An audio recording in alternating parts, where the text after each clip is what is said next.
నమస్తే, welcome to our channel. నేను మిరిషి. ఇక ఈరోజు ఒక స్పెషల్ అంశం మీద నేను మీ ముందుకు వచ్చాను. మాట్లాడదాం. అసలు కాకివనంలో కలకలం.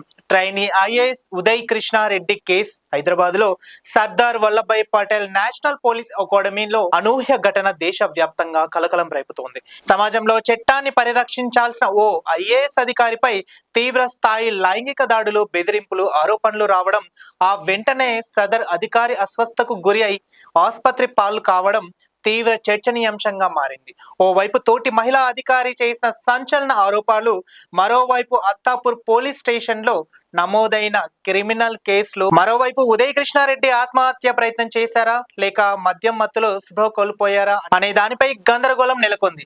అసలు పోలీసుల అకాడమీలో ఏం జరిగింది? పూర్తి వివరాలు ఈ ప్రత్యేక కథనంలో చూద్దాం. కానిస్టేబుల్ స్థాయి నుండి కష్టపడి ఐఏఎస్ స్థాయికి ఎదిగిన ఎంతో మందికి ఆదర్శంగా నిలిచారు ఉదయ్ కృష్ణారెడ్డి. కానీ జూన్ చివరి వారం నుంచి అకాడమీలో జరిగిన కొన్ని ఘటనలు ఆయన కెరియర్ కే వివాదంలోకి నెట్టేశాయి. ఉదయ్ కృష్ణారెడ్డి తనను తీవ్రంగా వేధిస్తున్నాడంటూ ఓ 30 ఏళ్ల మహిళ, సహచర మహిళ ట్రైనీ ఐఏఎస్ ఆఫీసర్ జూలై 18న అత్తాపూర్ పోలీసులకు ఫిర్యాదు చేశారు. ఫిర్యాదులోని ప్రధాన ఆరోపణలు పరిశీలిస్తే వాట్సాప్ లో అసభ్యకరమైన మెసేజ్లు పంపడం, తోటి ట్రైనీల ముందు తన క్యారెక్టర్ ని తక్కువ చేసి మాట్లాడడం, ఫోన్ ను బలవంతంగా లాక్కొని వ్యక్తిగత చాట్లు చూడడం, రూమ్ లోకి తీసుకెళ్లి భౌతిక దాడికి పాల్పడడం, జుట్టు పట్టుకొని గొంతు నులిమేందుకు ప్రయత్నించడం, కత్తి చూపించి బెదిరించడం, ఆమెకు తెలియకుండా సీక్రెట్ వీడియోలు రికార్డ్ చేసి దాన్ని బెదిరించేందుకు ఆమె భర్తకు పంపించడం. ఈ ఫిర్యాదులు ఆధారంగా పోలీసులు బిఎన్ఎస్ మరియు ఐటీ యాక్ట్ కింద తీవ్రమైన సెక్షన్లతో కేసు నమోదు చేశారు పోలీసులు. ఘటనపై అకాడమీ ప్రివిలెంట్ కమిటీ ప్రాథమిక విచారణ జరిపిన ఉదయ్ కృష్ణారెడ్డిని తాత్కాలికంగా సస్పెండ్ కూడా చేసింది. మీడియాలో ఈ వార్త రావడంతో తీవ్ర మనస్తాపానికి గురి అయిన ఉదయ్ కృష్ణారెడ్డి ఎర్రగడ్డలోని బంధువుల ఇంటికి వెళ్లి అపస్మారక స్థితిలోకి వెళ్లారు. గదిలో శానిటైజర్ సీసా, మద్యం సీసాలు ఉండడంతో ఆయన ఆత్మహత్యకు పాల్పడ్డారని భావించిన కుటుంబ సభ్యులు వెంటనే ప్రైవేట్ ఆసుపత్రికి తరలించారు. అయితే దీనిపై స్పందించిన వైద్యులు ఆయన రక్తం, మూత్రం నమూనాలలో విషపూరిత పదార్థాలు లేదా మాత్రల ఆనవాలు లేవని, అధిక పరిమాణంలో ఆల్కహాల్ తీసుకోవడం వల్ల స్పృహ కోల్పోయారని వెల్లడించారు వైద్యులు. మరోవైపు ఉదయ్ కృష్ణారెడ్డి రాసినట్లు భావిస్తున్న 2 పేజీల సూసైడ్ నోట్ వెలుగులోకి వచ్చింది. అందులో తనపై వచ్చిన ఆరోపణలను ఆయన పూర్తిగా ఖండించారు.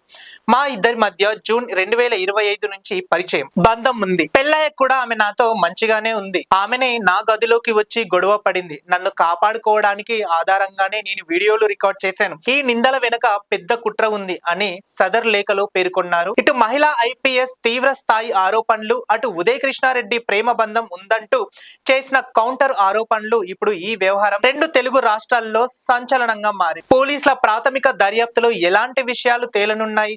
ఒక ఉన్నతాధికారి హోదాలో ఉండాల్సిన ట్రైనీల మధ్య ఇలాంటి వ్యక్తిగత గొడవలు అకాడమీ స్థాయి వరకు వెళ్లడం వెనక అసలు నిజాలేంటి?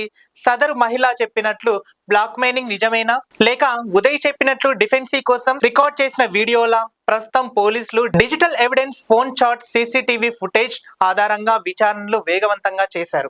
ఆరోపణలు నిజమని తేలితే చట్ట ప్రకారం కఠిన చర్యలు తప్పవా? అదే సమయంలో మీడియా ముందస్తు తీర్పులు ఇవ్వకుండా నిజాలు బయటకు వచ్చే వరకు సమగ్ర విచారణ జరపాల్సిన అవసరం ఎంతైనా ఉంది. ఖరీదైన ఐపీఎస్ ట్రైనింగ్ పొందుతూ అధికారుల మధ్య చోటు చేసుకున్న ఈ వివాదం వ్యవస్థ గౌరవానికి పెద్ద పరీక్షగా మారింది. దీనిపై తదుపరి అప్డేట్స్ కోసం చూస్తూనే ఉండండి పీపుల్ మీడియా పాయింట్.